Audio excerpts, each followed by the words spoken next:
हरे कृष्णा। तो भगवत गीता के अंदर हम देखते हैं भगवान श्री कृष्ण कई जगह पर कई श्लोकों के अंदर मूढ़ा, नराधमा, अल्पज्ञ और श्रीमद् भागवत पुराण के अंदर भी गधा, इस प्रकार की जो एक प्रकार का गालियाँ का वर्णन आता है भगवत गीता श्रीमद् भागवत पुराण के अंदर।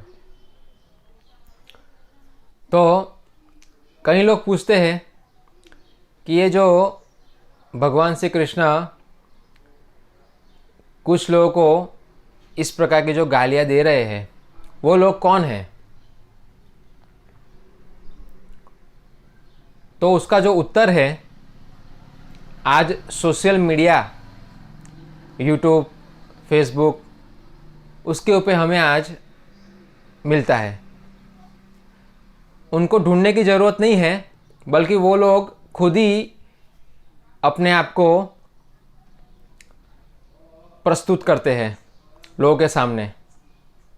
मगर ऐसा नहीं कहते कि वो हम हैं, ऐसा नहीं कहते। वो लोग विरोध करते हैं शास्त्रों का, भगवान का, भगवान के कार्यकलापों का, जो अपनी छोटी बुद्धि से नहीं समझ पाते तो उनमें विरोध निकालते हैं।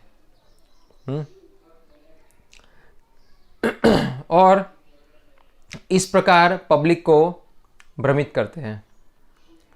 तो वो जो भगवान गालियाँ दे रहे हैं श्रीमद् भगवत गीता के अंदर और भागवत पुराण के अंदर, उनके वो साक्षात उदाहरण है।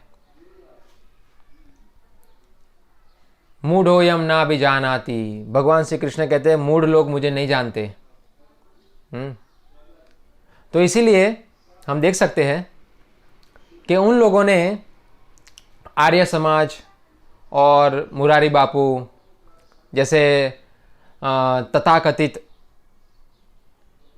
धार्मिक लोग, तथाकथित झूठ मूठ के आडंबर करने वाले, वो लोगों ने भागवत पुराण के अंदर से कुछ प्रमाण दिए कि भगवान धर्म स्थापना नहीं कर पाए और अपनी द्वारका नगरी के अंदर ही उनके जो वंशज थे, उनका भाई बलराम, वो सभी व्यभिचारी थे। तो ये कोई जो लांछन लगाया है, उन्होंने जो आरोप लगाया है, ये कोई नया नहीं है। आप लोग ऐसे लोगों के लांछन लगाने से ऐसा मत समझिए कि ओहो ऐसा है, ऐसा करने की, ऐसा प्रभावित होने की ज़रूरत नहीं है। क्योंकि ये आरोप तो बहुत सालों पीछे भी लोगों ने लगाए थे। जब भगवान श्री कृष्ण थे उस समय दुर्योधन ने भगवान श्री कृष्ण को छलिया कहा था कि तुम छल करते हो, तुम जादूगर हो, तुम तो एक ग्वाले हो। इस प्रकार के भगवान को कटु शब्द कहे थे। शिशुपाल ने भगवान श्री कृष्ण को बहुत सारी गालियाँ दी थी, अपमान किया था। तो ये कुछ नया नहीं है। भगवान के ऊपर आरोप लगाना गलत तरीके से, वो कुछ नया नहीं है। इसीलिए आज क्यों प्रभावित हो रहे लोग, आज ये सब सुन के लोग प्रभावित होते हैं। क्यों? क्योंकि उन्होंने कभी भी जिंदगी में भगवत गीता या भागवत पुराण नहीं पढ़ा है। इसीलिए वो लोग प्रभावित होते हैं। ऐसे बनावटी लोग जो होते हैं, जो अपने आप को धार्मिक कहते हैं, उनको धर्म का मतलब भी नहीं पता है। और वो अपने आप को कहते हैं कि हम वेदों में पंडित हैं। तो जरूरी नहीं है वेदों में पंडित लोग ही बुद्धिमान और महान होते हैं। रावण, हिरण्यकशिपु, कंस, जरासंध, ये सभी लोग भी पंडित ही थे, मगर असुर थे, राक्षस थे। तो सिर्फ वेदों को पढ़ने वाले महान नहीं होते, वेदों को पढ़ने वाले मूर्ख भी हो सकते हैं। हाँ, भगवान श्री कृष्ण गीता में बताते हैं, वेदेश सर्वैर अहमेद वेद्य, वेदों में जानने लायक मैं हूँ, स्वयं मैं ही हूँ वेदों में जानने लायक। हाँ, और कहते हैं कि आदि मध्य च अंते च सर्वत्र हरि गीयते। शास्त्रों में हर जगह पर भगवान श्री कृष्ण का वर्णन आता है, मगर जो लोग ईर्ष्यालु लोग होते हैं वो लोग भगवान को नहीं समझ पाते। इसीलिए भगवान श्री कृष्ण गीता के अंदर उन लोगों का पर्दाफाश करते हैं कि कौन लोग मुझे नहीं समझ पाते और कौन मुझे समझ पाते हैं।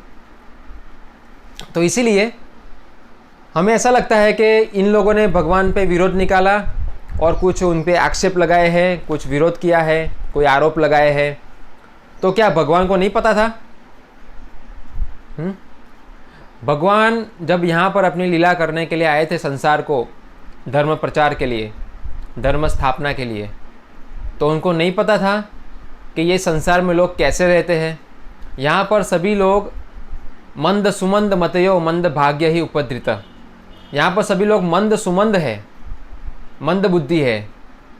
कलयुग के अंदर ज़्यादा लोग, सभी लोग मंद बुद्धि है, क्योंकि उनको कुछ भी याद रहता नहीं है।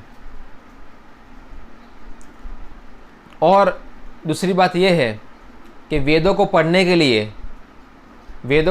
के लिए हमें उसका ग्रामर, संस्कृत, हाँ, ज्योतिष, निरुक्त, वो सब कुछ हमें आना चाहिए। सिर्फ वेदों को ऊपर से पढ़ के कुछ नहीं होता। वेदों को पढ़ने का मतलब है वेदों को अनुभव करना। बिना अनुभव के हम शास्त्रों को नहीं समझ सकते। सिर्फ हम कुतर्क कर सकते हैं, मगर उसका कोई निर्णय नहीं आ सकता। हम किसी भी चीज़ का तर्क करते हैं तो उसका कोई निर्णय आना चाहिए, क्योंकि हम समझने के लिए करते हैं। समझने का मतलब हमें कुछ निर्णय चाहिए, कुछ समाधान चाहिए। तो इसीलिए हम देखते हैं शास्त्रों के अंदर आता है, महाभारत के अंदर, अचिंत्य खलु हे भावा न तांस तर्केण योजयेत प्रकृतिभ्य परम यश्च तदचिंत्यस्य लक्षणम। यहाँ पर वर्णन है, भौतिक प्रकृति से परे कोई भी दिव्य बात अचिंत्य कहलाती है। ये जो भौतिक प्रकृति है जहाँ पर हम लोग रहते हैं, यहाँ पर हम 3 गुणों से प्रभावित है, सत्वगुण, रजोगुण, तमोगुण। और हमारी इंद्रियां भी अपूर्ण है, और अपूर्ण इंद्रिय से हम पूर्ण वस्तु को नहीं समझ सकते। पूर्ण वस्तु को समझने के लिए हमें भी पूर्ण होना पड़ेगा, अपनी इंद्रियों को पूर्ण करनी पड़ेगी। जिस प्रकार महाभारत के अंदर वेद व्यास ने संजय को दिव्य दृष्टि दी थी महाभारत का युद्ध देखने के लिए, इसी प्रकार भगवान श्री कृष्ण ने अर्जुन को दिव्य दृष्टि दी थी विश्वरूप देखने के लिए। तो हम अपनी ये हाड़ मांस की बनी हुई जो आंखें हैं, चर्म चक्षु, हाँ, इससे हम भगवान को, शास्त्रों को नहीं समझ सकते। इसीलिए हमें एक साक्षात्कार पुरुष की आवश्यकता होती है। इसलिए गीता में वर्णन आता है कि तद्विधि प्रणिपातेन परिप्रश्नेन सेवया उपदेशन्ति तत् ज्ञानम ज्ञानम तत्वदर्शिनः। तत्वदर्शी के पास जाके हम ये तत्व से भगवान को समझ सकते हैं। भक्त्या माम अभिजानाति यावान यस्यासि तत्वतः। भगवान श्री कृष्ण गीता में बताते हैं कि मुझे तत्व से समझा जा सकता है, कुतर्कों से नहीं। इसलिए यहाँ पर वर्णन है कि अचिंत्य खलुए भावा ना तांस तर्केण योजयेत। सिर्फ हम तर्क से भगवान को नहीं समझ सकते। परम सत्य को समझना है, ये दिव्य ज्ञान को समझना है, आध्यात्मिक को समझना है, तो हमें आध्यात्मिक होना पड़ेगा पहले। सामान्य लोग तो आज सामान्य धर्म भी पालन नहीं करते और वो भगवान पे विरोध करते हैं। इनको कोई अधिकार ही नहीं है। हालांकि भगवान इस संसार में आते हैं तो अभिनय करते हैं, अभिनय का मतलब पता है ना आपको, एक्टिंग करते हैं। और हम देखते हैं, हम पिक्चर देखते हैं तो उसमें कई बार हीरो विलन का रोल करता है, कई बार विलन हीरो का रोल करता है। तो वो रोल कर रहे हैं, उसका मतलब ये थोड़ी है कि वो लोग विलन और वो हीरो हो गए। तो हम देख सकते हैं उनका जीवन में वो लोग ऐसे नहीं होते हैं। इसी प्रकार भगवान जब अभिनय करने आते हैं यहाँ पर, भगवान यहाँ पर धर्म स्थापना करने के लिए, तो सिखा रहे हैं, एक टीचर का रोल निभा रहे हैं। जैसे एक टीचर कहेगा ए फॉर एप्पल, तो उसका मतलब वो खुद सीख रहा है या सिखा रहा है? वो सिखा रहा है। हाँ, लोगों को क्या लगता है, देखो ये सीख रहा है, ऐसा नहीं है। तो इसीलिए हमें समझना है कि भगवान यहाँ पर कुछ विशेष संदेश देने के लिए आते हैं, अपने मन की बात बताने के लिए आते हैं। मगर यहाँ पर कुछ लोग ऐसे हैं जो भगवान से प्रेम का संबंध नहीं जोड़ रहे हैं, इसलिए उनको भगवान की बातों में विरोध नजर आता है। हालांकि शास्त्रों के अंदर वर्णन है, प्रेमांजन छुरित भक्ति विलोचनेन संतस्थते सदैव हृदय विलोकयन्ति यश्याम सुंदर अचिंत्य गुण स्वरूपम गोविंदमादि पुरुषम तमहम भजामि। ये ब्रह्मा जी कहते हैं। ब्रह्मा जी का मतलब जो बुद्धि के देवता है। ब्रह्मा जी खुद कहते हैं कि भगवान को तो प्रेम दृष्टि वाले लोग समझ सकते हैं, ईर्ष्यालु लोग नहीं समझ सकते। जो लोग ईर्ष्यालु है वो भगवान को समझ सकते नहीं है, उनको तो भगवान में विरोध ही दिखेगा। इसी प्रकार हम देखते हैं कई बार लोग एक दूसरे से ईर्ष्या करते हैं, तो उसके अंदर बहुत सारे अच्छे गुण होते हैं, मगर ईर्ष्या के कारण उसके अंदर सिर्फ दोषी दिखते हैं, वो उसके गुणों को नहीं देखता। इसीलिए भगवान को समझने के लिए प्रेमांजन चाहिए, प्रेम चक्षु, उसके बिना भगवान को हम समझ सकते नहीं हैं। इसी प्रकार हम देख सकते हैं कि भगवत गीता के अंदर भगवान श्री कृष्ण हजारों साल पहले ही कह चुके थे कि ये विरोध मेरी कार्यकलाप में, ये जो विरोध है मेरे कार्यकलापों के ऊपर होगा। क्यों? क्योंकि बहुत अलग अलग प्रकार के यहाँ पर लोग रहते हैं, कोई नास्तिक है, कोई आस्तिक है, हाँ, अलग अलग प्रकार के लोग रहते हैं, और इस प्रकार से लोग मेरी निंदा करेंगे। गीता के अंदर वो श्लोक भी है, अध्याय 9 श्लोक संख्या 11, अवजानन्ति मां मूढ़ा मानोसी तनुमाश्रितम परम भाव मजानंतो मम भूत महेश्वरम। भगवान श्री कृष्ण कहते हैं कि जब मैं मनुष्य रूप में अवतरित होता हूँ तो मूर्ख मेरा उपहास करते हैं। देखो यहाँ पर मूर्ख शब्द आया है। वे मुझ परमेश्वर के दिव्य स्वभाव को नहीं जानते। यहाँ भगवान क्लियर कह दिया है कि सब लोग मुझे नहीं समझ पाएंगे, मेरी निंदा करेंगे।